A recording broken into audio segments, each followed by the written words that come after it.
जय हिंद दोस्तों, Majisa education YouTube channel पर आप सभी का स्वागत है। दोस्तों, लैब असिस्टेंट 2023 की केमिस्ट्री की आज की जो क्लास है वो बहुत ही ज़्यादा इम्पोर्टेंट है। जी हाँ दोस्तों, चूंकि अपन क्वांटम नंबर सीख चुके हैं और क्वांटम नंबर सीखने के बाद अब बारी आती है उस परमाणु के अंदर, एटॉम के अंदर इलेक्ट्रॉन भरने की। कैसे भरोगे, तो उसके लिए आपके सिलेबस में भी जो रूल दिए हुए हैं उन सभी रूल्स को इसी एक ही क्लास में अपन फिनिश करने वाले। तो इस क्लास को बिल्कुल शांति से और अच्छे से देखना। अगर जल्दबाजी में देखने आए हो तो प्लीज बाद में देख लो, लेकिन सबसे इंपॉर्टेंट क्लास है, समझना भी जरूरी है। इस क्लास में सब कुछ हो जाएगा। वुंड का नियम, अब्बो का नियम, N+L का नियम, पाउली अपवर्जन नियम, 4 के 4 नियम इस क्लास में फिनिश हो जाएंगे। ठीक है, चलिए स्टार्ट करते हैं आज की इस क्लास को। तो देखिए, जो अपन क्वांटम नंबर पढ़े थे उसके बाद अब बारी ये आती है कि सब कुछ सीख गए। मैक्सिमम क्या कोश होता है, क्या उपकोश होता है, इलेक्ट्रॉन कहाँ होते हैं, ऑर्बिटल क्या चीज होती है, सब कुछ अपन ने पढ़ लिया। अब अपने को इतना तो मालूम पड़ गया कि जो ऑर्बिटल होते हैं उसमें इलेक्ट्रॉन आते हैं, फिर जो ऑर्बिटल होते हैं वो सब सेल में होते हैं और सब सेल सेल में होते हैं, यानी कि मतलब जो उपकोश कोश होते हैं, कोश में उपकोश, उपकोश में ऑर्बिटल, ऑर्बिटल में इलेक्ट्रॉन। समझ गए? तो अब उस इलेक्ट्रॉन को भरेंगे किस सीक्वेंस में, उनमें इलेक्ट्रॉन आएंगे किस सीक्वेंस में, ठीक है, कैसे उनका व्यवस्थित होगा, उनका सीक्वेंस कैसे, क्रम कैसे, कहां पे इलेक्ट्रॉन भरे जाएंगे, कहां नहीं भरे जाएंगे, कहां इलेक्ट्रॉन होगा, कहां नहीं होगा। ठीक है, तो उसके बारे में अपन बात करेंगे। तो उसको बोलते हैं एलिमेंट्स, जो तत्व होते हैं उनका इलेक्ट्रॉनिक विन्यास। एक्चुअली इस टॉपिक का नाम बोलते हो तत्वों का इलेक्ट्रॉनिक विन्यास, यानी कि electronics configuration of elements. Electronics configuration of elements. बात क्लियर? चलिए, अब आपके सामने लिखा हुआ है N-L-X। इनका संबंध N और L आप पहले भी जानते हो, मुख्य क्वांटम संख्या और द्विघर्षी क्वांटम संख्या। X थोड़ा सा अलग है।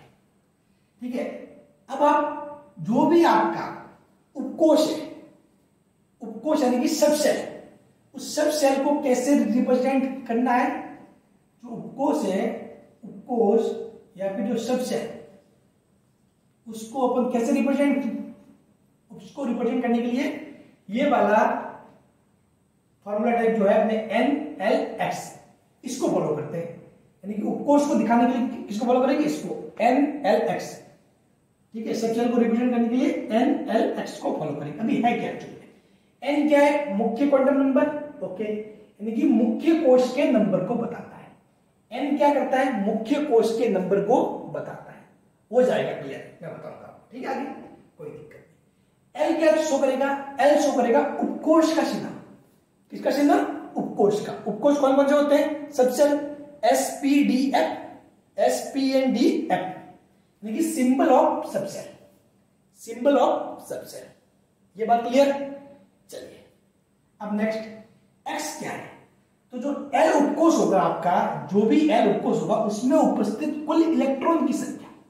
जो आपका L उपकोश है उसमें कुल कितने इलेक्ट्रॉन है, उसकी संख्या को, नंबर को कौन शो करेगा, X, यानी कि total number of electron in L subshell, total number of electron in L subshell. अब चलिए बढ़ते हैं आगे। आपको पता है कि जो मुख्य क्वांटम संख्या है वो किसको रिप्रेजेंट करता है, कोश को, सेल को। K-L-M-N उसको रिप्रेजेंट करता है। तो K के लिए N=1 आता है, L के लिए N=2, M के लिए N=3, N के लिए N=4। अब आपको पता है इसमें क्या होगा, only for S, only for इसमें क्या होता है, S सबसेल, यानी कि ओनली फॉर S उपकोश होता है। इसमें होता है SNP, इसमें होता है SPDN। बात क्लियर? सॉरी, इसमें 3 ही आएगा, by mistake, it's by mistake, just इसको रख करते हैं, 4 नहीं, SPD और 4 में SP डी और एफ। बात क्लियर? अब देखो, अब इसको रिप्रेजेंट कैसे करेंगे, इसको रिप्रेजेंट कैसे करेंगे? इसको मैं क्या लिखूंगा 1s, क्योंकि यहां पे देखो s तो क्या उपकोष का सिंबल है, ओके इसमें कोई दिक्कत नहीं, लेकिन इसका जो मुख्य कोश क्या है n, मुख्य कोश जो n की वैल्यू इसके लिए कितनी है 1 है, तो इसको मैं लिखूंगा 1s, this will be called as 1s। ठीक है, उसी प्रकार इसको क्या लिखूंगा, इसको लिखूंगा मैं 2s एंड 2p, इसको लिखूंगा 3s 3p 3d, इसको लिखूंगा 4s 4p 4d। बात क्लियर? और 4f। बात क्लियर? तो ये आगे वाला जो ये है n, वो कहां से आ रहा है, इससे, इस वाले से, कोश। ठीक है, n 1 2 3 4 यहां से वाले, जबकि s तो spdf किसको शो कर रहे हैं, उपकोश को, सबसेल को। अब ऊपर आता है x होगा, x क्या है, तो L उपकोश में उपस्थित कुल इलेक्ट्रॉन की संख्या। फॉर एग्जाम्पल यदि इसके अंदर ओनली फॉर सिंगल इलेक्ट्रॉन है, ओनली फॉर सिंगल इलेक्ट्रॉन है, तो मैं उसको क्या लिखूंगा, I will write as a 1s1। तो एक्चुअली ये हो जाएगा 1s1। अगर इसमें 2 इलेक्ट्रॉन है then I will write it is a 1s2, यानी कि इसको मैं लिखूंगा 1s2 ऐसे, यानी कि total number of electron in subshell. उस सबसेल में टोटल इलेक्ट्रॉन कितने हैं? फॉर एग्जांपल इस 2p की बात करें तो p है, ये पूरा क्या 2p, एक्चुअली ये पूरा 2p है। अब p है तो इसमें 3 होंगे। ठीक है, मैंने मान लिया कि इसमें इलेक्ट्रॉन ऐसे है, ओके। अगर इलेक्ट्रॉन ऐसे है तो मैं इसको क्या बोलूंगा 2p2, 2 नंबर ऑफ इलेक्ट्रॉन। अगर मान लो 2 इलेक्ट्रॉन और आ जाए, टोटल इलेक्ट्रॉन कितने 4 हो गए, 1 2 3 और 4, तो मैं इसको लिखूंगा 2p4, क्या लिखूंगा 2p4, यानी कि टोटल नंबर, ये किसको करेगा, total number of electron in subshell. इस पूरे उपकोश में कितने इलेक्ट्रॉन है वो दिखाने हैं आपको यहां पर। ठीक है, 2 किसको शो करेगा, ये 2 जो आगे वाला नंबर है वो इनको n वाले जो कोश है, शेल है उनको, और l तो क्या है, इनका सिंबल है खुद का, spdf। बात क्लियर? इसमें कोई डाउट रहा नहीं होगा मुझे लगता है। तो चलिए अब बढ़ते हैं आगे। अब देखिए, आगे बढ़ने से पहले एक इंपोर्टेंट चीज मैं बताना भूल गया। आपको पता है कि कभी भी n और l के मान समान नहीं हो सकते, समान नहीं होते। ठीक है, ये आपको पता है, समान नहीं होते, तथा साथ ही हमेशा जो है L ऑलवेज लेस देन क्या होता है N, L हमेशा N से छोटा होता है, यानी कि छोटा होता है, यानी कि लेस, कम होता है। ठीक है, L हमेशा N से कम होता है। रीजन क्या है, क्योंकि जो L की वैल्यू होती है तो वो होती है 0 to n-1, 0 to n-1, इसलिए L क्या होगा, हमेशा इस N से छोटा होगा। तो अब ये होगा क्या, मैं आपको दिखाना क्या चाह रहा हूं कि एक्चुअली में हमेशा क्या होगा, हमेशा क्या होगा, जो कहने का मतलब ये है कि यहां पे देखो, इस वाले में 1s है, क्या 1p नहीं हो सकता क्या 1d नहीं हो सकता क्या 1f नहीं हो सकता क्या? क्यों नहीं हो सकता? क्योंकि आप देखोगे, यदि मैंने बोल दिया 1p, फॉर एग्जांपल मैंने यहां पे बना दिया 1p, ठीक है, ये 1 है तो इसमें 1s है, 1p df होना चाहिए ना, क्यों नहीं होता? कारण भाई इसके लिए 1fp यानी कि n बराबर हो गया 1। अब p के लिए क्या होता है, जो वैल्यू l की वो होती है 1। ठीक है, तो कभी भी n और l के मान समान नहीं हो सकते। बात क्लियर? अब सर ये बताओ कि 1d क्यों नहीं हो सकता, 1d क्यों नहीं हो सकता? तो ये n की वैल्यू कितनी आ गई, 1 आ गई। d का मान कितना होता है, d के लिए जो होता है l, उसका मान कितना होता है 2 होता है। तो यहां पे l क्या हो गया, l हो गया बड़ा किससे, n से। दैट इज नॉट पॉसिबल, हमेशा l n से छोटा होता है, l कभी भी n से बड़ा नहीं हो सकता। तो इसीलिए ध्यान रखना आपको कौन कौन से नहीं मिलेंगे, ये आपको 1p नहीं मिलेगा देखने में, ठीक है। आपको 1d और 2d भी नहीं मिलेगा, ठीक है। आपको 1f 2f और 3f भी नहीं मिलेगा, समझ गए। ये सारे क्यों नहीं मिल रहे, इस कारण ये बात ये कह रही है कि हमेशा जो L है उसका मान n से छोटा होगा, क्योंकि अपन रखने को तो यही पड़ा होता है L और L का मान समान नहीं होते, बस भाई समान नहीं होंगे वो तो है ही है, साथ ही साथ L का मान हमेशा n से छोटा भी होगा, समझ गए। L हमेशा n से छोटा भी होगा, क्यों, क्योंकि फॉर्मूला में बता रही L की वैल्यू होती है 0 to n-1, तो साफ बात है L n के बराबर तो होने से रहा, क्योंकि n-1 है, एक डाउन नहीं होगा, और हमेशा वैल्यू n के मुकाबले L की क्या होगी, कम ही आएगी, समझ गए, ठीक है। अगर जैसे फॉर एग्जाम्पल इसको देख लो कि भाई ये 2d है, 2d क्यों पॉसिबल नहीं है, तो इस 2d के लिए देखोगे तो यहाँ पे जो n की वैल्यू कितनी आ रही है 2 और d के लिए L बराबर 2, तो n2 L2 दोनों का मान कभी समान नहीं हो सकता, इसीलिए 2d भी नहीं पॉसिबल है, ठीक है। ये देखो 1f देखो, 1f में देखोगे तो n1 है और f के लिए L का मान कितना तो 3 होता है, यहाँ पे क्या हो गया L हो गया बड़ा हो गया n से, जो भी पॉसिबल नहीं है, ठीक है। L कभी भी n से बड़ा नहीं हो सकता, हमेशा बड़ा कौन होगा, n बड़ा होगा, ठीक है। बड़ा कौन होगा, n बड़ा होगा, n हमेशा बड़ा होगा, n हमेशा बड़ा या ज्यादा होगा, तो बात क्लियर, समझ गए। इसीलिए यहां पर ओनली फॉर पहले वाले में s होता है, ठीक है, बाकी p d और f नहीं आते। उसी प्रकार इस वाले में s और p होते हैं, d और f नहीं आते, इसमें f नहीं आता, रीजन क्या है, यही है n and l वाला, ठीक है। बात समझ गए, बात क्लियर, ठीक है। वैसे भी n इक्वल टू 1 है तो उसमें 1 सबसेल ही होगा, n इक्वल टू 2 है तो 2 सबसेल, n3 है तो 3 सबसेल, n4 है तो 4 सबसेल, ओके। तो अब शायद आपका हर एक डाउट क्लियर हो गया होगा। अब पढ़ते हैं अपने को लॉ पे। ये तो था कि सिंबल ग्रुप में आप किस फॉर्म में क्या लिखेंगे, वो लिखने वाला तरीका था। अब अपन बढ़ते हैं आगे लॉ पे, नियम पे, यानी इनमें जो इलेक्ट्रॉन भरेंगे उसके रिगार्डिंग लॉ है आपकी, और पूरे पूरे आपके सिलेबस में भी है, ठीक है। तो चलिए उसकी बात करते हैं। सबसे पहले पढ़ते हैं अपन अबव प्रिंसिपल, अबव का नियम।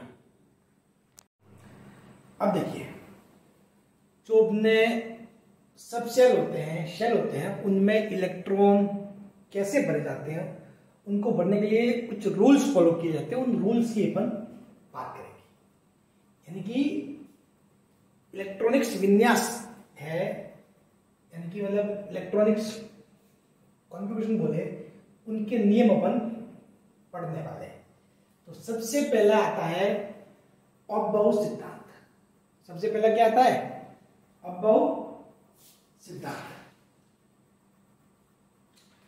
तो अब देखो अबव ने क्या कहा, वो बात अपन अच्छे से समझेंगे। इसने कहा कि किसी परमाणु में इलेक्ट्रॉन उपकोष की ऊर्जा के बढ़ते, जो उसका मतलब जो परमाणु है उसमें जो उपकोष है उसकी ऊर्जा का बढ़ता हुआ सीक्वेंस है, उसमें बढ़ जाते हैं। यानी कि मतलब फॉर एग्जांपल आपके पास 2 3 4 लगभग जो भी उपकोष है, उसमें से उस उपकोष में आप इलेक्ट्रॉन पहले भरोगे जिसके लिए ऊर्जा का मान न्यूनतम हो। यानी कि किसी परमाणु में इलेक्ट्रॉन उपकोष की ऊर्जा के बढ़ते हुए सीक्वेंस में भरे जाते हैं, अर्थात पहले उस उपकोष में इलेक्ट्रॉन भरा जाता है जिसकी ऊर्जा न्यूनतम होती है, जिसकी ऊर्जा न्यूनतम होती है। अब देखो कहने का मतलब क्या हुआ कि कोई भी एटॉम है, उस एटॉम में इलेक्ट्रॉन कैसे भरे जाएंगे, आप देखोगे किसको, सबसेल को। किसको देखोगे, सबसेल को देखोगे, और ऐसा सबसेल, वो सबसेल जिसकी ऊर्जा क्या हो, लेस हो, जिसकी ऊर्जा क्या हो, लेस हो, उसमें इलेक्ट्रॉन सबसे पहले भरा जाएगा। उसमें इलेक्ट्रॉन सबसे पहले भरा जाएगा, यानी कि अर्थात पहले उस उपकोष में इलेक्ट्रॉन भरा जाता है जिसकी ऊर्जा न्यूनतम होती है। अर्थात पहले उस उपकोष में इलेक्ट्रॉन भरा जाता है जिसकी ऊर्जा न्यूनतम होती है। Subshell having less energy will be filled first, यानी कि वो सबसेल जिसकी एनर्जी लेस हो उसमें इलेक्ट्रॉन सबसे पहले भरा जाएगा। बात क्लियर? चलिए अब बात आती है उपकोष की एनर्जी की, सबसेल की जो एनर्जी है, ऊर्जा है, उसकी बात आती है। तो अपने को कैसे मालूम पड़ेगा कि इस उपकोष की ऊर्जा कम है या फिर इस सबसेल की एनर्जी लेस है? कैसे मालूम पड़ेगा? How you will find? तो उसके लिए एक नियम आता है N+L का नियम। N+L का नियम, N+L का नियम क्या कहता है कि उस उपकोष की ऊर्जा कम होती है जिसके लिए N+L का मान कम होता है। यानी कि आपको यदि उपकोष की ऊर्जा फाइंड करनी है तो आप कैसे पता करोगे? आपके पास दो सबसेल है, उन दो सबसेल में जो एनर्जी है उसका कंपैरिजन करना है कि किसकी एनर्जी ज्यादा है, किसकी एनर्जी कम है। तो आप क्या करोगे? उस उपकोष की ऊर्जा कम होती है जिसके लिए N+L का मान कम होता है, जिसके लिए N+N की जो वैल्यू है वो क्या होती है? लेस होती है। वो मान क्या होता है? कम होता है। उसके बारे में बात करोगे। यदि N+L का मान समान हो, फॉर एग्जाम्पल यदि ऐसा हो गया कि N+L की वैल्यू क्या हो? सेम आ जाए दोनों सबसेल के लिए, तो उस उपकोष की ऊर्जा कम होती है, यानी उस सबसेल की ऊर्जा लेस होती है जिसके लिए N का मान कम होता है, जिसके लिए N का मान कम होता है। एक बार फिर से मैं बताता हूं आपको। अब्बो भाई साहब ने क्या कहा? अब्बो भाई साहब ने यह कहा कि आप उस उपकोष में इलेक्ट्रॉन पहले भरो जिस उपकोष की ऊर्जा कम हो। समझ गए? जिस उपकोष की ऊर्जा कम है उसमें इलेक्ट्रॉन पहले भरा जाएगा। यानी कि एटॉम के अंदर जब अपन इलेक्ट्रॉन भरते हैं सब सेल में, तो उस सब सेल में सबसे पहले इलेक्ट्रॉन पुटअप किया जाएगा जिसका एनर्जी कम हो, जिसकी एनर्जी लेस हो। अब ये फाइंड करने के लिए कि उपकोष की एनर्जी, किसकी एनर्जी लेस है, किसकी एनर्जी मोर है, किसकी कम ज्यादा है, वो कैसे पता करेंगे? तो उसके रिगार्डिंग एक नियम आया है N+L का नियम। यानी कि जो भी सबसेल है, जो भी उपकोष है, उसके लिए N+L की वैल्यू जिस भी सबसेल के लिए कम होगी, लेस होगी, उसकी ऊर्जा भी क्या होगी? कम होगी। अब फॉर एग्जाम्पल मान लो कि दो सबसेल है, दो उपकोष है, उनमें यदि मामला टाई हो जाए, यानी कि दोनों के लिए N+L का मान समान हो, इक्वल हो, तो उस केस में कैसे करोगे डिसाइड? उस केस में अपन डिसाइड करेंगे N की वैल्यू से। जिसके लिए N की वैल्यू कम है उसमें ऊर्जा क्या होगी? कम होगी, उसमें ऊर्जा लेस होगी। क्योंकि आपको पता है कि यदि कोई सबसेल है तो सबसेल के लिए दो क्वांटम नंबर होते हैं, एक तो N और एक L होगा, दोनों। चलिए बात क्लियर? अब लेते हैं एग्जाम्पल। यहां से आपका पूरा जो डाउट है वो क्लियर हो जाएगा। अब तक कुछ थोड़ा बहुत रहा भी होगा तो इन दोनों एग्जाम्पल से क्लियर हो जाएगा। ठीक, अब मैंने लिया एक 4s और 3d। अब 4s और 3d का मतलब क्या हुआ? आपको पता है 4s यानी कि इसके लिए जो n है, उसका मान कितना है? 4। n का मान कितना है? 4। और s सिंबल को शो करता है। अब s के लिए l का मान कितना होता है? 0। s के लिए l का मान होता है 0। इसके लिए देखोगे तो n हो गया 3। ठीक है, फॉर्मूला वही था अभी, फॉर्मूला अपन ने पढ़ा था अभी लास्ट, यही पढ़ा था n l और x, यही पढ़ा था। ठीक है, तो ये होता है n और ये किसको शो करता है? l के सिंबल को। लेकिन इसकी जैसे कि d है तो d की वैल्यू क्या होती है? d के लिए l की वैल्यू कितनी होती है? 2 होती है। अपने को पता होता है कि भाई s p d l f है, तो s के लिए 0, p के लिए 1, d के लिए 2, f के लिए 3। ठीक, तो ये हो गया 3, 2। अब आप क्या करोगे? N+L का मान निकालोगे। N+L का मान निकालोगे। इसके लिए करोगे तो 4 + 0, इसके लिए करोगे तो 3 + 2। तो यहां पर आ गया N+L का मान 4, यहां पर आ गया 5, यानी कि 4 क्या है? लेस है। 4 लेस है, अर्थात इसका मीनिंग क्या हुआ कि जो 4s आपका सबसेल है या उपकोष है उसकी एनर्जी कम है 3d के मुकाबले। अब इसका मतलब ये हुआ कि एनर्जी कम है 4s की 3d के मुकाबले, तो इसका मतलब ये हुआ कि 4s में इलेक्ट्रॉन पहले भरा जाएगा, लिख लेना साइड में, 4s में इलेक्ट्रॉन पहले भरा जाएगा और उसके बाद 3d में भरा जाएगा। समझ गए? बात क्लियर? ठीक है। अब बात करते हैं next example, 2p and 3s की। अब देखो 2 तो 2 ऐसे कैसे आ गया, n का p के लिए जो l है उसका मान कितना होता है 1, 2 + 1 ये होता है n + l। अब ये 3 लिख दिया, s के लिए l का मान 0 होता है तो 3 0। अब यहाँ पे मामला क्या हो गया, टाई हो गया, मामला क्या हो गया, टाई हो गया, 3 3। तो इस केस में आप डिसाइड किससे करोगे, n की वैल्यू से, n की वैल्यू से। इसके लिए जो n की वैल्यू 2 है, इसके लिए n की वैल्यू 3 है, तो यानी कि n की वैल्यू 2 क्या है, लेस देन 3 है, तो यानी कि जो 2p की एनर्जी है वो लेस देन होगी 3s की एनर्जी से। तो यानी कि सबसे पहले इलेक्ट्रॉन किसमें भरा जाएगा, 2p में सबसे पहले इलेक्ट्रॉन भरा जाएगा, लिख लेना 2p में सबसे पहले इलेक्ट्रॉन भरा जाएगा। तो ये बात किसने बोली, अबोव प्रिंसिपल। तो आप दोनों चीजें सीख गए।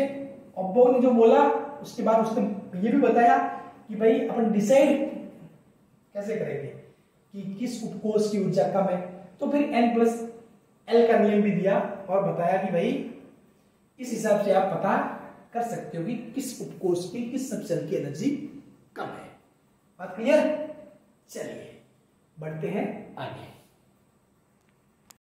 अब देखो उपकोष में इलेक्ट्रॉन के बढ़ने का सीक्वेंस क्या रहेगा। एक्चुअली में आप हर बार तो ऐसे हो नहीं सकता कि भाई आप हर बार n और l का मान निकालो और फिर उसका तुलना करो, कंपैरिजन करो, तो हर बार ऐसा नहीं होता, ठीक है, आप नहीं कर सकते। तो इसीलिए ये एक शॉर्ट ट्रिक टाइप में है, उपकोष में इलेक्ट्रॉन बढ़ने का सीक्वेंस जो है ना, सीक्वेंस है कि किस क्रम में भरोगे, वो जो सीक्वेंस आपको एक शॉर्ट ट्रिक की फॉर्म में दिया हुआ है, वो सीक्वेंस आपको एक शॉर्ट ट्रिक की फॉर्म में दिया हुआ है। यानी कि देखो मैंने क्या लिखा, 1s, क्योंकि सबसे पहले वाले में क्या 1s होगा, फिर 2s 2p आएगा, फिर 3s 3p 3d, 4s 4p 4d 4f, ठीक है।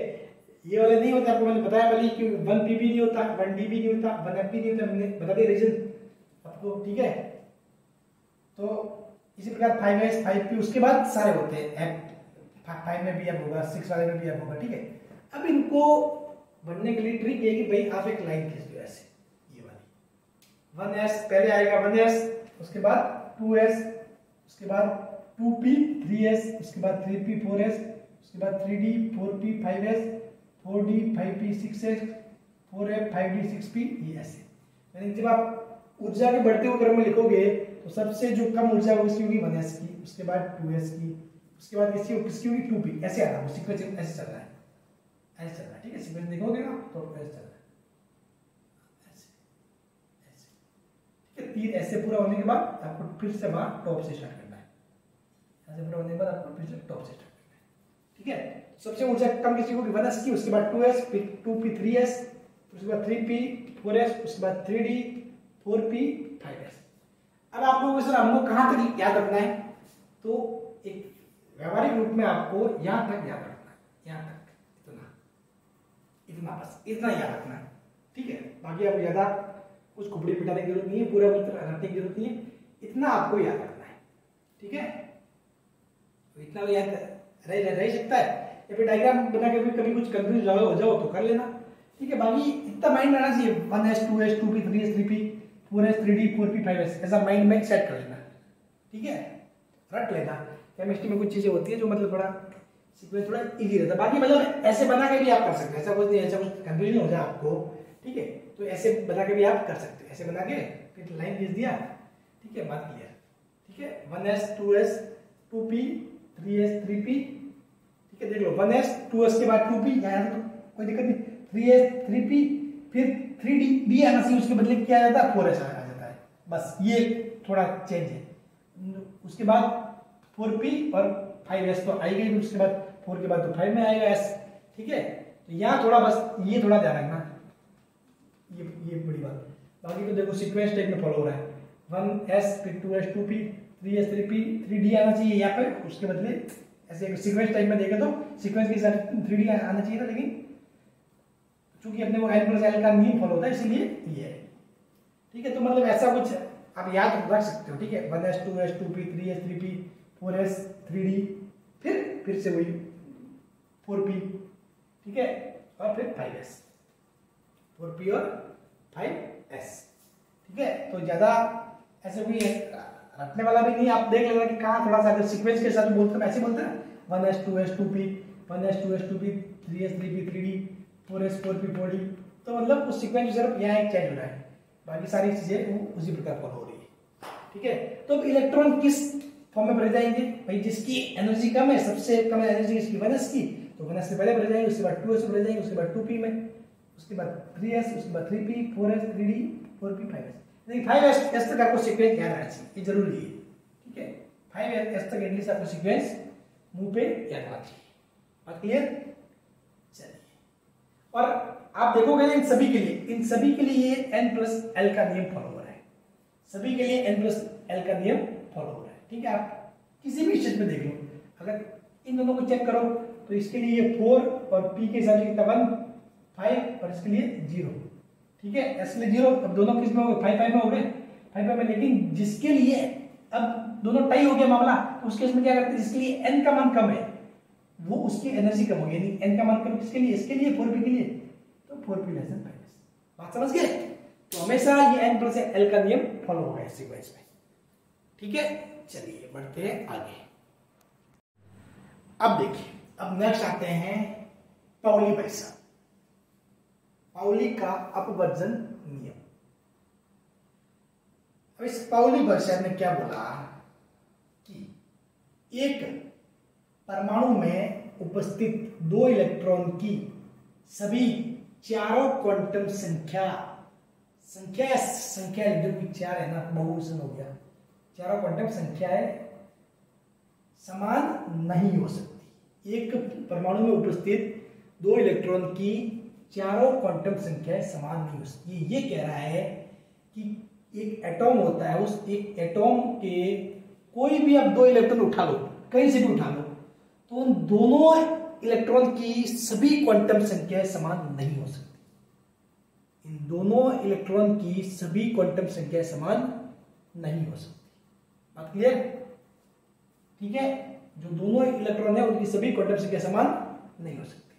फॉर एग्जाम्पल, आपने क्या किया कि एक जो है इलेक्ट्रॉन आपने उठाया यहां से, मान लिया ये 3s में 2 इलेक्ट्रॉन भरे हुए हैं, उसके बाद आपने ये कहीं से एक इलेक्ट्रॉन कहां से उठाया, 4f से उठा लिया, 3s से, उसके बाद बेटा 4s इसको एक बेटा, ताकि मैं चाहता हूँ कि आपको थोड़ा सेम सिंबल 4s, ठीक। अब इनकी बात करेंगे भाई साहब, मैं आप कोई भी 2 इलेक्ट्रॉन उठा लो, कोई भी, या तो खुद इस जो ऑर्बिटल है उसके अंदर भी उठा लो, या फिर सेपरेट। मैंने माना कि मैंने एक इलेक्ट्रॉन यहां से उठाया, एक इलेक्ट्रॉन कहां से उठाया, यहां वाला, ठीक है। दूसरा एक इलेक्ट्रॉन उठाया यहां वाला, कहां वाला उठाया, यहां वाला।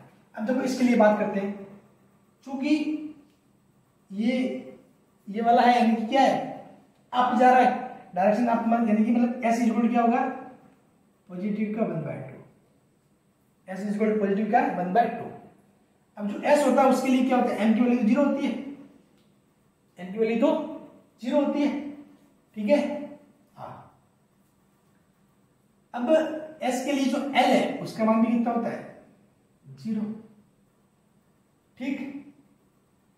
लेकिन यहां पर देखोगे जो n है, n की वैल्यू क्या हो जाएगी, 3 हो जाएगी, n की वैल्यू 3 हो जाएगी।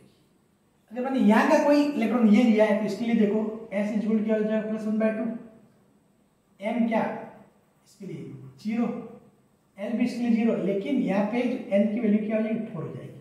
यानी कि हमेशा देखोगे कि चारों क्वांटम संख्याएं कभी भी समान नहीं हो सकती, 3 हो सकती है, 3 हो सकती है, लेकिन चारों क्वांटम संख्याएं कभी भी समान नहीं होगी।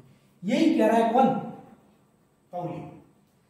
अधिकतर आपने देखा होगा कि अधिकतर जगह लिखा हुआ होता है यहाँ पर कि भाई एक एटॉम है, उस एटॉम में उपस्थित दो इलेक्ट्रॉन। आप सिर्फ एटॉम की बात मत करो, सॉरी जो ऑर्बिटल है उसकी बात करते हैं कि एक ऑर्बिटल में उपस्थित दो इलेक्ट्रॉन की चारों क्वांटम संख्या समान नहीं हो सकती। ये सेंटेंस ऐसे लिखा होता है। वो तो क्या है, इस एटॉम का स्पेशल केस हो गया। ऑर्बिटल तो क्या एटॉम का स्पेशल केस हो गया भाई। साफ साफ सीधी सी बात है, सिंपल सी बात है कि आप उस एटॉम के कोई भी दो इलेक्ट्रॉन उठा लो, कहीं से भी उठा लो, बस वो उस एटॉम में होना चाहिए। उस एटॉम के कहीं से भी दो इलेक्ट्रॉन उठाओ, जरूरी नहीं है कि वो ऑर्बिटल से उठाओ कि भाई उस ऑर्बिटल में उपस्थित हो दोनों इलेक्ट्रॉन, कोई जरूरी नहीं। क्योंकि बहुत सारी जो बुक्स है, बहुत सारे टीचर है, वो नोट्स में लिखवाते हैं कि एक ऑर्बिटल में उपस्थित दो इलेक्ट्रॉन की सभी चारों क्वांटम संख्या समान नहीं हो सकती। तो ऑर्बिटल जरूरी नहीं है, ठीक है। ये तो सिंपल सी बात है कि भाई अब मैं बोलूं कि मैंने एक बात बोली कि मेरा नाम राजू, ठीक है, राजू सांस लेता है, ठीक है। एक दूसरा वाक्य हो गया मानव सांस लेता है, ठीक है। तो राजू के सांस लेना तो मानव के सांस लेने में वैसे ही आ गया, शामिल हो गया, ठीक है। अब मैं बोलूं कि राजू सांस लेता है तो ये थोड़ा वाक्य रॉन्ग हो जाएगा, क्योंकि राजू सांस लेता है, क्या पता श्याम सांस ले रहा है नहीं ले रहा, ठीक है, मोहन सांस ले रहा है नहीं ले रहा, ठीक है। लेकिन अगर मानव सांस ले रहा तो उसमें सब कुछ आ गया, ठीक है। कहने का मतलब ये है कि आप इलेक्ट्रॉन कहीं से भी उठाओ, ठीक है, पूरे एटॉम में से कोई भी दो इलेक्ट्रॉन उठाओ या तीन उठाओ, कुछ भी उठाओ, उन जो एटॉम के अंदर जो इलेक्ट्रॉन है उनकी चारों क्वांटम संख्या समान नहीं हो सकती। समझ गए, चारों क्वांटम संख्या समान नहीं हो सकती। मैंने आपको एग्जांपल दे दिया, ठीक है। अब देखो इसमें जैसे कि ये तीन क्वांटम संख्या समान थी, कौन सी, एस, एम और एल, लेकिन ये फोर्थ समान नहीं हो सकती। अब तो यानी कि इंग्लिश में बोले तो ये है कि भाई जो एटॉम है, एटॉम में जो दो इलेक्ट्रॉन होते हैं उनकी all four quantum number can not be same, ठीक है। For any two electron in atom, for any two electron in atom all four quantum number can not be same, ठीक है। चारों क्वांटम संख्या समान नहीं हो सकती। कहने का मतलब ये है कि दूसरा एक सेंटेंस और आया, इसी से निकल के आया, इसी से कि एक ऑर्बिटल में दो से ज्यादा इलेक्ट्रॉन नहीं आ सकते। ये कह रहा है कि एक ऑर्बिटल में दो से ज्यादा इलेक्ट्रॉन नहीं आ सकते। ये कह रहा है कि भाई तो एक ऑर्बिटल होता है उसमें more than two electron fill नहीं कर सकते। We can not fill more than two electron in one orbital. Reason मैं बताता हूं, रीजन आप देखोगे तो चलिए बात करते हैं इन दोनों इलेक्ट्रॉन की। इस 3s² में ये दो इलेक्ट्रॉन, इसके अंदर जो उपस्थित, इन दोनों को मैंने उठा लिया। अब मैं देखता हूं इसके लिए, इसके लिए देखोगे दोनों के लिए n की वैल्यू क्या आएगी 3, इसके लिए इसके लिए दोनों के लिए l की वैल्यू क्या आएगी 0। क्यों, क्योंकि किसमें, s में। इसके लिए इसके दोनों के लिए n की वैल्यू क्या आएगी 0। तो ये देखिए ये वाली और ये वाली स्टार्टिंग की जो 3 है वो तो सेम होगी, लेकिन लास्ट की दो कभी भी सेम नहीं हो सकती। क्यों, क्योंकि ये विपरीत एक दूसरे का उल्टा स्पिन होगा, उल्टा चक्रण होगा, ठीक है। उल्टे चक्रण में भरे जाते हैं हमेशा इलेक्ट्रॉन कैसे आते हैं, उल्टे चक्रण में, ठीक है। आप सेम ऐसे कि जो ऑर्बिटल है तो ऑर्बिटल में कभी आप ऐसे नहीं भरोगे, ऐसे, समझ गए। यानी कि समान चक्रण वाले इलेक्ट्रॉन एक ही कक्षक में नहीं भरे जाते, समझ गए। समान चक्रण वाले इलेक्ट्रॉन एक ही ऑर्बिटल में नहीं भरे जाते, ठीक। आप कभी भी ऐसे भी नहीं भरोगे और ऐसे भी नहीं भरोगे, समझ गए। दोनों को सेम डायरेक्शन में, दोनों इलेक्ट्रॉन है उनका स्पिन डायरेक्शन सेम नहीं हो सकता है इस ऑर्बिटल में। एक ऊपर होगा तो एक नीचे होगा, साफ बात है, ठीक है। तो यहां से क्या बात निकल के आई, यहां से क्या बात निकल के आई कि भाई एक कक्षक में दो से ज्यादा इलेक्ट्रॉन नहीं आ सकते। एक कक्षक में दो से ज्यादा इलेक्ट्रॉन नहीं आ सकते। क्यों, क्योंकि भाई अगर पहले से एक ऐसे आए, एक ऐसा, अगर तीसरा कोई आ गया तो तीसरा या तो ये होगा, तो ये हो गया तो इन दोनों का क्वांटम नंबर सेम हो जाएगा। और अगर वो तीसरा आने वाला ऐसा हो गया तो इन दोनों का क्वांटम नंबर सेम हो जाएगा। और ये तो भाई साहब क्या कहते हैं, क्वांटम नंबर, चारों क्वांटम नंबर कभी सेम हो ही नहीं सकते। तो साफ बात है मैक्सिमम 2 इलेक्ट्रॉन भरे जा सकते हैं और दोनों ही इलेक्ट्रॉन इसमें विपरीत चक्रण ऑपोजिट स्पिन में होंगे उस ऑर्बिटल में। क्यों? क्योंकि चारों क्वांटम नंबर सेम नहीं होने चाहिए। समझ गए? अगर ऐसे कर दिया तो ऐसे करते ही 3 तो सेम थे ही थे पहले से, ये चौथा भी स्पिन वाला भी दोनों के लिए क्या हो जाएगा +1/2। इस केस में दोनों के लिए क्या हो जाएगा -1/2। ये पॉसिबल नहीं है, फिर तो चारों क्वांटम संख्या समान हो जाएंगी, तो इसलिए चारों क्वांटम संख्या समान नहीं हो सकती। ठीक है, तो इस पाउली के सिद्धांत से क्या मालूम पड़ता है? पाउली ये बताता है कि चारों क्वांटम संख्या समान नहीं हो सकती। पाउली ये बताता है कि एक जो ऑर्बिटल होता है उसमें दूसरे ज्यादा इलेक्ट्रॉन नहीं आ सकते। पाउली ये बताता है कि जो इलेक्ट्रॉन है वो सेम डायरेक्शन में फिर यानी कि समान चक्रण वाले इलेक्ट्रॉन नहीं बढ़ सकते। ठीक है, दोनों ही इलेक्ट्रॉन विपरीत चक्रण वाले होने चाहिए। एक ऑर्बिटल में दोनों ही बोथ इलेक्ट्रॉन विपरीत स्पिन डायरेक्शन वाले यानी कि ऑपोजिट स्पिन डायरेक्शन वाले होने चाहिए। ठीक है, तभी तो उनके लिए एस का मान अलग अलग होगा, फिर जाके चारों क्वांटम नंबर समान नहीं आएंगे। नहीं तो फिर क्या हो जाएगा, चारों क्वांटम नंबर समान आ जाएंगे, जो कि नहीं होना चाहिए। बात क्लियर? तो मैक्सिमम 3 क्वांटम नंबर तो समान हो सकते हैं, 4th कभी भी नहीं होगा। अब देखो इसके समझ गए, इस वाले केस में स्टार्टिंग के 3 तो थे लेकिन लास्ट का एक नहीं था, जबकि इसमें लास्ट के 3 तो सेम थे लेकिन स्टार्टिंग का सेम नहीं था। समझ गए? ये बात आपकी खोपड़ी में बैठनी चाहिए अच्छे से। ठीक है, तो ये बोला है किसने? पाउली भाई साहब ने। चलिए बढ़ते हैं आगे।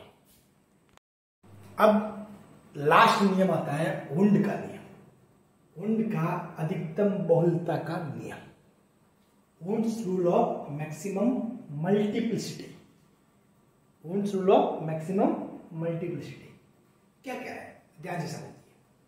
किसी उपकोष में उपस्थित जो ऑर्बिटल्स है उसमें युग्मन यानी कि डबल होना, एक से डबल, सिंगल से डबल होना, ठीक है, उसको बोलते हैं युग्मन।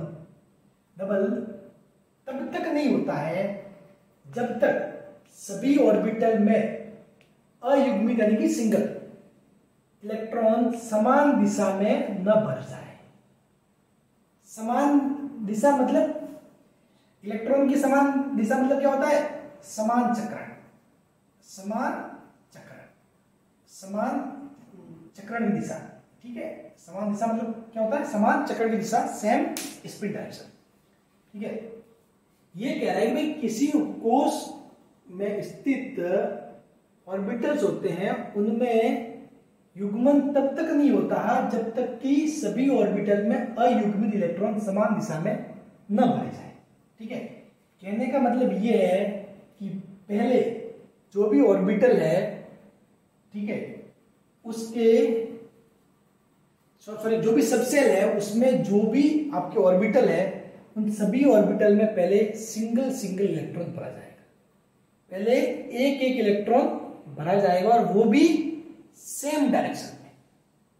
समझ गए? उसके बाद ही उसके अंदर उपस्थित इलेक्ट्रॉन का युग्मन यानी कि सिंगल से डबल होगा। ठीक है, युग्मन होने मतलब सिंगल से डबल, उसके बाद ही वो युग्मन होगा। ठीक है, फॉर एग्जाम्पल सिंपल सी बात है, मैं ये बता दूं कि भाई यहाँ पे कोई अपन पी की बात करते हैं, पी वाला फंक्शन। ठीक है, ये जो पी उपकोष है, पी सबसेल है, उस पी सबसेल में 3 ऑर्बिटल है। कितने ऑर्बिटल है? 3 ऑर्बिटल। तो अब ये कह रहा है कि अगर इसके अंदर अपने को इलेक्ट्रॉन फिल करने हैं तो आप क्या करोगे? पहले तो अगर पहला आया इलेक्ट्रॉन तो उसको आप यहाँ भर दोगे। अब दूसरा इलेक्ट्रॉन आएगा तो उसको आप यहाँ पे ऐसे नहीं भरोगे, उल्टा नहीं भरोगे। ठीक है, उसको आप कहाँ भरोगे? यहाँ भरोगे। पहले आप सिंगल भरोगे सभी में, पहले इसको यहाँ भरोगे, तीनों को सेम डायरेक्शन भरोगे, यानी कि सेम समान दिशा, समान चक्र। ठीक है, अब उसके बाद यदि चौथा आता है तब जाके ये युग्मन होगा, यानी कि डबल होगा। समझ गए? तो यानी कि सिंगल से डबल तब तक नहीं होगा जब तक कि सारे ऑर्बिटल में एक इलेक्ट्रॉन नहीं भर दिया जाए।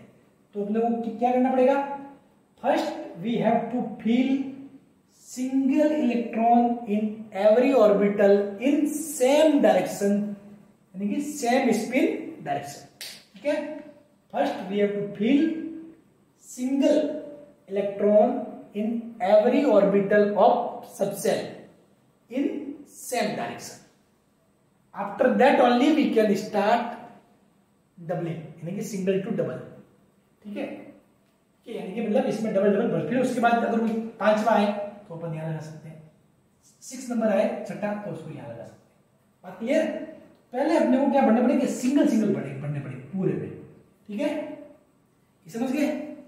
अब ये नियम समान उपकोष के समरस यानी कि डीजेनरेट ऑर्बिटल, डीजेनरेट ऑर्बिटल अपने लास्ट चैप्टर में पढ़ा था, लास्ट क्लास में। डीजेनरेट यानी कि समान ऊर्जा वाले ऑर्बिटल, समान ऊर्जा वाले ऑर्बिटल। समान ऊर्जा वाले मतलब पी की बात करें तो P X P Y P Z क्या होते हैं, समान ऊर्जा वाले होते हैं। डी की बात करें तो D X Y D Z जो 5 होते हैं वो डी में वो क्या होते हैं, समान ऊर्जा वाले, यानी कि उनको बोलेंगे समरस। ठीक है, ये नियम समान उपकोष के समरस जो ऑर्बिटल है उनके रिगार्डिंग है, उनसे संबंधित है। ठीक है, अब देखो, अब इसने वुंड ने ये भी बताया कि भाई मैंने ये बोला है बात कि फर्स्ट अपन क्या करेंगे, जो सबसेल है उस सबसेल के अंदर जो ऑर्बिटल है उन ऑर्बिटल में पहले अपन क्या करेंगे, सिंगल सिंगल इलेक्ट्रॉन भरेंगे, और वो भी समान चक्रण वाले यानी कि समान दिशा में। तो ऐसा क्यों करेंगे, तो उसने रीजन बताया कि इलेक्ट्रॉन के आपस में लगने वाले प्रतिकर्षण रिपल्सन को कम करने के लिए, इलेक्ट्रॉन के आपस में लगने वाले प्रतिकर्षण यानी कि रिपल्सन को कम करने के लिए। देखो, जहां पर भी प्रतिकर्षण होता है ना, रिपल्सन होता है ना, वहां ऊर्जा आई रहती है, मतलब। ठीक है, क्योंकि रिपल्सन यानी कि टकराव, टकराव यानी कि एनर्जी आई, ऊर्जा आई, और जहां अट्रैक्शन होता है, आकर्षण होता है, वहां ऊर्जा कम होती है, शांति होती है। ठीक है, तो एक समझने की बात है, तो हमेशा अपनी कोशिश ये रहती है कि जो प्रतिकर्षण है उसको लेस किया जाए, प्रतिकर्षण को कम किया जाए। ठीक है, तो इलेक्ट्रॉन के आपस में लगने वाले प्रतिकर्षण को कम करने के लिए, इसीलिए अपन क्या करेंगे, पहले एक एक सिंगल सिंगल इलेक्ट्रॉन भरेंगे, उसके बाद करेंगे डबल। उससे क्या होगा कि आपस में लगने वाला जो रिपल्सन है, रिपल्सन फोर्स है, वो क्या हो जाएगा, कम हो जाएगा।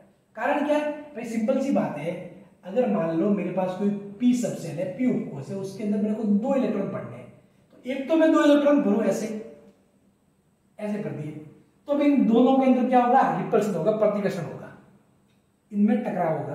और एक में इनको ऐसे भर दूं 2 को, तो यहां से रिपल्सन लेस हुआ, कम हुआ। रिपल्सन कम यानी कि एनर्जी कम, रिपल्सन ज्यादा यानी कि एनर्जी ज्यादा। ठीक है, जहां पर रिपल्सन होगा वहां ऊर्जा ज्यादा होगी, जहां अट्रैक्शन होगा, आकर्षण होगा, वहां ऊर्जा कम होगी। ठीक है, बात क्लियर? तो इसका रीजन इसने वुंड ने यही दिया कि भाई इलेक्ट्रॉन के आपस में लगने वाले प्रतिकर्षण को कम करने के लिए अपन एक एक इलेक्ट्रॉन पहले भरते हैं समान डायरेक्शन में, समान चक्र वाला। ठीक, अब एक एग्जांपल जो समझते हैं, मैंने लिया है पी उपकोष से, पी सबसेल है, पी उपकोष आपके सामने दिए हुए हैं, पी सबसेल ये आपको दिए हुए हैं, मतलब पहला है, नंबर 1 वाला है, 2 है, 3 है, 4 है, 5 है। ठीक है, ये ऐसा पूरा कोई डायग्राम टाइप नहीं है, ये फर्स्ट वाला पी है, पी उपकोष, पी सबसेल, सेकंड वाला, थर्ड वाला, फोर्थ वाला है, 5 वाला।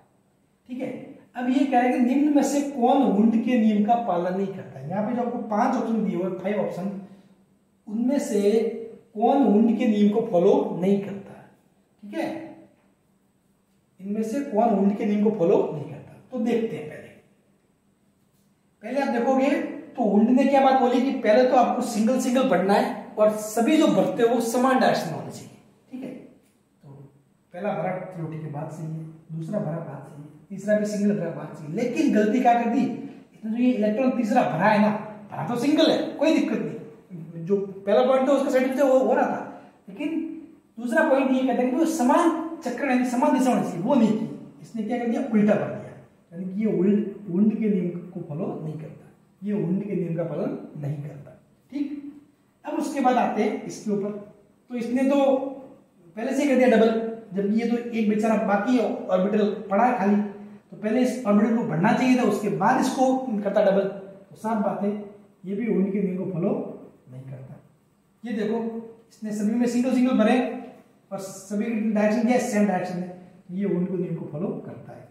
यहाँ देखो इसने सभी सिंगल सिंगल भरे हैं, लेकिन ये दोनों तो -1/2 चक्कर है, जबकि इसका पॉजिटिव का 1/2, लेकिन ये भी फॉलो नहीं कर रहा है।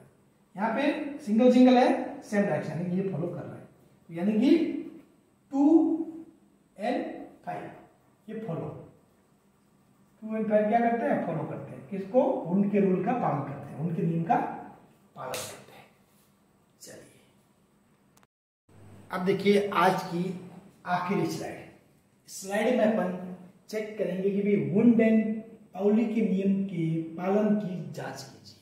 यानी कि आपको कुछ एग्जांपल दिए हुए हैं, उनमें से चेक करना है कि कौन वुंड एंड पाउली के नियम को फॉलो करता है और कौन नहीं करता है। इनमें से कोई ऐसा भी है जो वुंड को फॉलो करता है, पाउली को नहीं करता, कोई है जो पाउली को फॉलो करता है, वुंड को नहीं करता, तो उन सबकी अपने को जांच करनी है। यहाँ लिख दिया वुंड पाउली, अगर ये वुंड को फॉलो कर रहा है तो मैं वुंड के लिए टिक कर दूंगा, ठीक है, मतलब जिसको फॉलो कर रहा है उसके सामने अपन टिक कर देंगे, जिसको फॉलो नहीं कर रहा है उसके सामने क्रॉस, ठीक है। चलिए अब चेक करते हैं एक एक करके। ये इस एग्जांपल को समझ गए ना, तो उसके बाद आपको कुछ डाउट नहीं रहेगा, ये गारंटी है, ठीक है। तो चलिए इसको स्टार्ट करते हैं। पहला है, हाँ, स्टार्ट करने से पहले फिर से बता दो कि वुंड ने क्या बोला था, वुंड भाई साहब ने बोला था कि भाई सबसे पहले इलेक्ट्रॉन सिंगल सिंगल भरे जाएंगे और वो भी सेम डायरेक्शन में, उसके बाद ही डबलिंग स्टार्ट होगा, युग्मन स्टार्ट होगा, ठीक। जबकि अपने जो ये वाले भाई साहब है, इन्होंने बोला था कि किसी भी जो अपना ऑर्बिटल होता है, किसी भी ऑर्बिटल में 2 से ज्यादा इलेक्ट्रॉन नहीं आ सकते, यानी कि चारों क्वांटम संख्या समान नहीं हो सकती। उन्होंने क्या कहा था कि चारों क्वांटम संख्या समान नहीं हो सकती, किसी भी 2 इलेक्ट्रॉन की चारों क्वांटम संख्या समान नहीं हो सकती, ये बोला इन्होंने, ठीक है। तो अब देखो पहला, इसमें देखोगे पहला तो ये साफ बात है, इसमें देखो एक 2s यानी कि एक चक्रण 1/2 पॉजिटिव में, नहीं नेगेटिव में, 2s में तो दिक्कत ही नहीं कोई, ठीक है। फिर इसमें देखो, इसमें चक्रण एक किसमें, पॉजिटिव में, एक नेगेटिव में, तो यानी कि जो अपने जो क्वांटम संख्या है वो क्या है, अलग अलग है। इन दोनों इलेक्ट्रॉन की क्वांटम संख्या अलग अलग है, इन दोनों की भी अलग अलग है, तो यानी कि ये क्या हुआ, ये वाले भाई साहब इन वाले भाई साहब का नियम तो क्या करता है, फॉलो करता है, ठीक है, जबकि वुंड का ये फॉलो नहीं करता।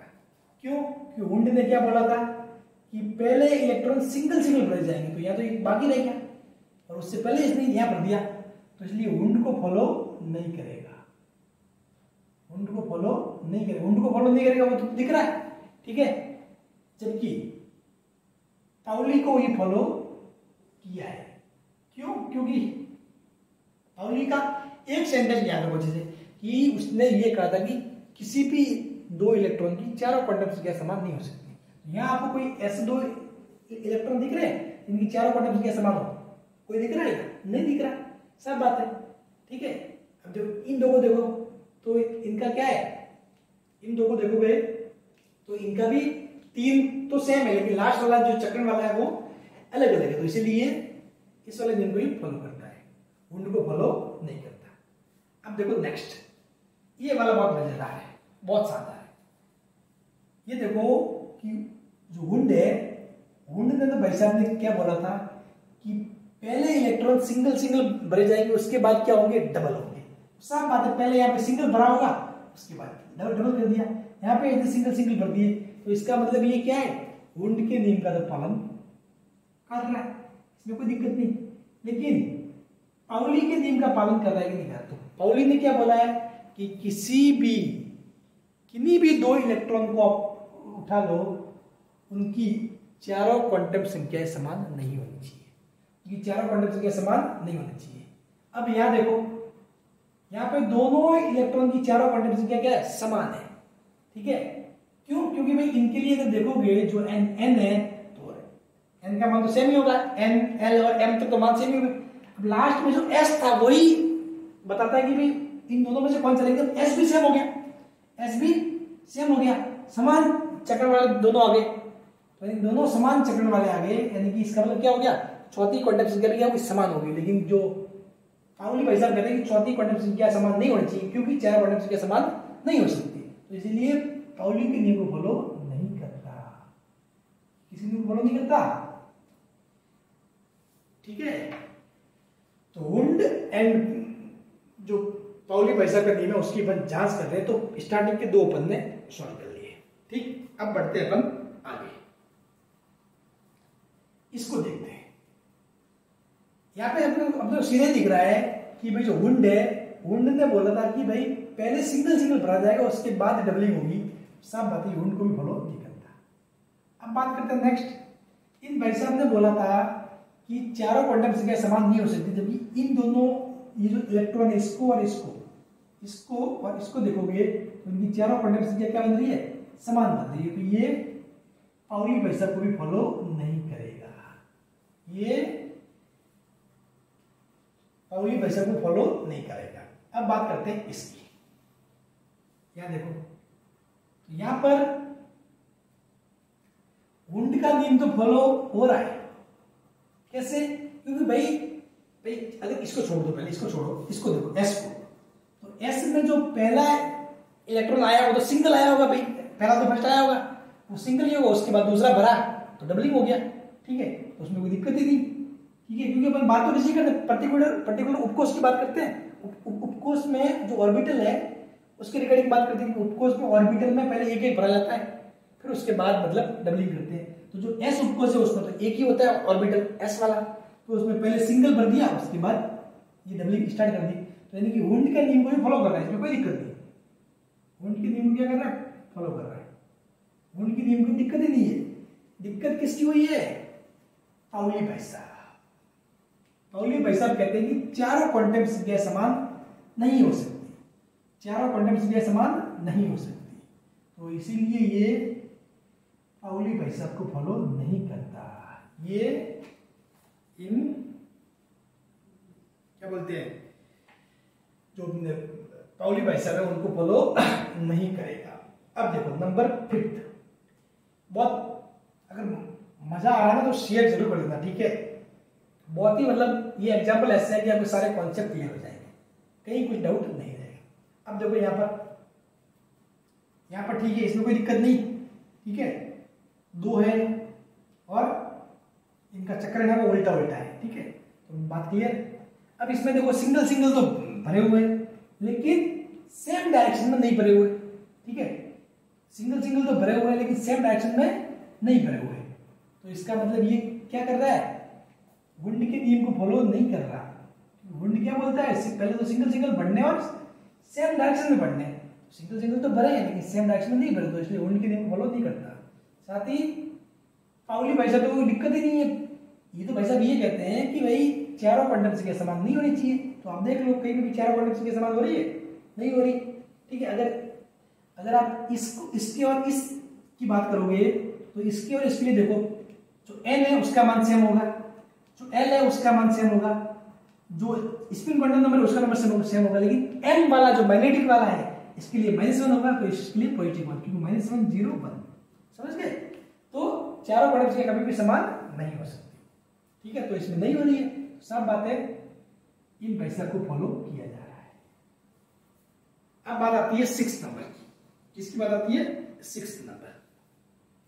6 नंबर में देखो यहाँ पे ये यानी कि इनका चक्रण उल्टा उल्टा है, ठीक है, तो यानी कि इनकी चारों क्वांटम संख्या समान नहीं है, ठीक है, बाकी तो कोई यहाँ तो कोई दिक्कत ही नहीं है, तो इन भाई साहब को ये फॉलो किया जा रहा है। अब वुंड भाई साहब क्या बोलते हैं, पहले एक एक भरा जाएगा समान दिशा में, ठीक है, तो एक एक भरा गया है और समान दिशा में, तो यहां से देख लो, तो ये देखो ये वुंड और जो है पाउली भाई साहब दोनों को फॉलो कर रहे हैं, ठीक है, वुंड और पाउली दोनों को ये फॉलो कर रहा है, बात क्लियर।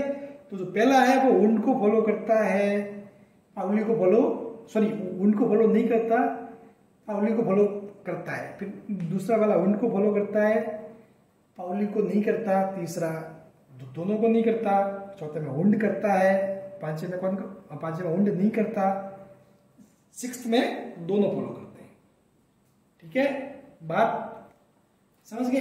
रहा एक बात वाला भूल गया, अपने जो लास्ट क्वेश्चन किया था ना अभी, ठीक है, उस लास्ट क्वेश्चन में एक्चुअली मैंने लास्ट में लिखवाते टाइम जब समझाया था तो सही समझाया था, लेकिन लास्ट में लिखवाते टाइम कि भाई 2 and 5 फॉलो, एक्चुअली वो 3 and 5 है। ठीक है, वो 3 and 5 दोनों वुंड के नियम को फॉलो करते हैं। लास्ट जो भी मैंने करवाया क्वेश्चन उसमें 3 और 5 फॉलो करते हैं। ठीक है, हालांकि मैंने टिक तो तीन के सामने किया हुआ है, लेकिन लिखते टाइम मैंने 2 लिख दिया। ठीक है, थोड़ा सा वो माइंड डाइवर्ट हो जाता है तो ऐसे होता है। ठीक है, चलिए, तो ये है, तो यहां से क्या बात समझ में आ गई? वुंड भाई साहब तो क्या बोलते हैं, वुंड भाई साहब सिर्फ इतना चाहते हैं कि आप क्या कर दो, पहले सभी में एक एक इलेक्ट्रॉन भरो और समान दिशा में भरो, आपकी इच्छा तो ऐसे भरो और आपकी इच्छा है तो ऐसे भरो। ऐसा भरने के बाद ही आप क्या करो, डबलिंग स्टार्ट करो। ठीक, जबकि पाउली भाई साहब ने बात बोली है कि चारों क्वांटम संख्याएं समान नहीं हो सकती, चारों क्वांटम संख्याएं समान नहीं हो सकती। उन्होंने सेंटेंस तो सिर्फ ये बोला है, लेकिन इसके मायने बहुत है, मतलब बहुत है। अब इस सेंटेंस से ये भी बात मालूम पड़ती है कि किसी भी ऑर्बिटल में जो है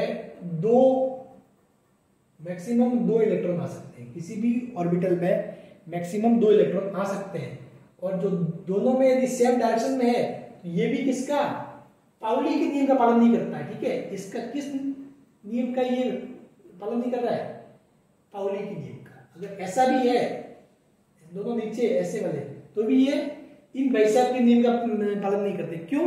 क्योंकि इन भाई साहब ने बोला कि चारों क्वांटम संख्या समान नहीं हो सकती, जबकि इन दोनों कंडीशन में क्या हो रही है, चारों क्वांटम संख्याएं समान हो रही है।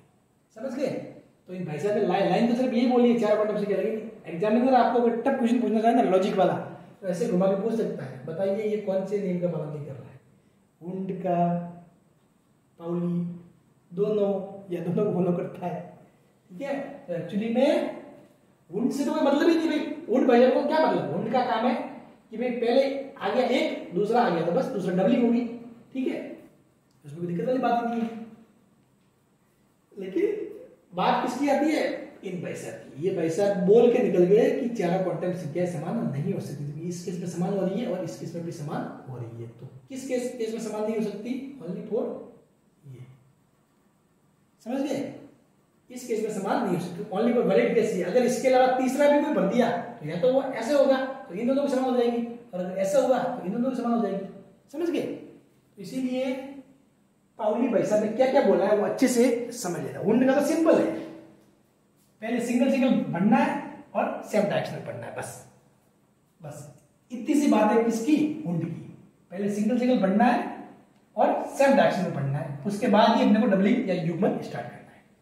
ठीक है, लेकिन ये भाई साहब लाइन तो सिर्फ छोटी सी बोल रहे थे, मतलब बहुत सारे मायने, बहुत सारे, सब चीजें आपको बता दी है। बस अब इस वीडियो को आपको हो सकता है अगर एक बार में समझ में नहीं आया हो तो इसको दोबारा जरूर देख लें। उम्मीद करता हूँ कि आपको एक बार समझ में आ गया होगा, क्योंकि जिस शांति से और जिस मतलब जो चीज़ समझाने की जरूरत थी वो मैंने अच्छे से समझाई है, और जो एफर्ट लगाया बिल्कुल मैटर बिल्कुल सेटल करके। ठीक है, बिल्कुल भी कोई एक्स्ट्रा चीज़ नहीं पढ़ाई, और लॉ बिल्कुल से एक ही क्लास में अपन ने फिनिश कर दी। अब मैं आपसे थोड़ी सी क्या चाहता हूँ, क्षमा चाहता हूँ। एक्चुअली मेरे को आ गया कुछ काम। ठीक है, तो अब अपनी क्लास डायरेक्ट आपके मंडे को आएगी। ठीक है, तो प्लीज़ थोड़ा सा पेशेंस बना के रखें, सिलेबस मैं पूरा करवाऊंगा, इसकी रिगार्डिंग कोई डाउट नहीं है। ठीक है, क्योंकि मैं जॉब करता हूँ तो साफ बात है और भी बहुत सारे काम रहते हैं, तो अब क्लास डायरेक्ट मंडे को आएगी। लेकिन हाँ, मैं बीच में आपके लिए इन वुंड, पाउली, क्वांटम नंबर, इनको मिला के बहुत सारे क्वेश्चन शेयर करूँगा। ठीक है, हो सकता है मैं टेलीग्राम चैनल पे भी डालूँ क्वेश्चन, ठीक है, यूट्यूब पे डाल दूँ क्वेश्चन आपको मिलते रहे। इसके भी मिलेंगे और फिजिक्स के भी जो जड़त्व आगुल वाला टॉपिक है उसके क्वेश्चन आपको मिलते रहेंगे। ठीक है, बाकी इन बिटवीन आपको शायद वीडियो भी देखने को नहीं मिलेगा। ठीक है, सीधा डायरेक्ट मंडे को ही कोई वीडियो भी सामने आएगा मोस्टली। ठीक है, तो इतना क्षमा चाहते हैं आपसे। ठीक है, आप पूछना मत सर, लगातार पूछते रहोगे सर क्लास क्लास क्लास, क्या हो गया सर, पढ़ाना बंद कर दिया क्या? नहीं, ऐसा कुछ नहीं। ठीक है, पूरा कोर्स करवाऊंगा, मुझे 3 दिन की मोहलत दे दीजिए, मुझे कुछ काम है। ठीक है, चलिए। और ये जो यहाँ तक है ना, इसको अच्छे से पढ़ना बस, क्योंकि यहाँ तक है तो बहुत सारी चीज़ें होगी। अपन ने ये जो पूरा चैप्टर है ना, उसमें बहुत कुछ पढ़ लिया है। ठीक है, बहुत कुछ अपन ने पढ़ लिया है। ठीक है, अब इसको रिवाइज करने की जरूरत है, आप इन 3-4 दिन में रिवाइज कर लेना। ठीक है, मैं क्वेश्चन शेयर करूंगा, वो क्वेश्चन करना, उन्होंने क्वेश्चन का ईमानदारी से जवाब भी देना। तो चलिए मिलते हैं फिर नेक्स्ट क्लास में। Thank you so much.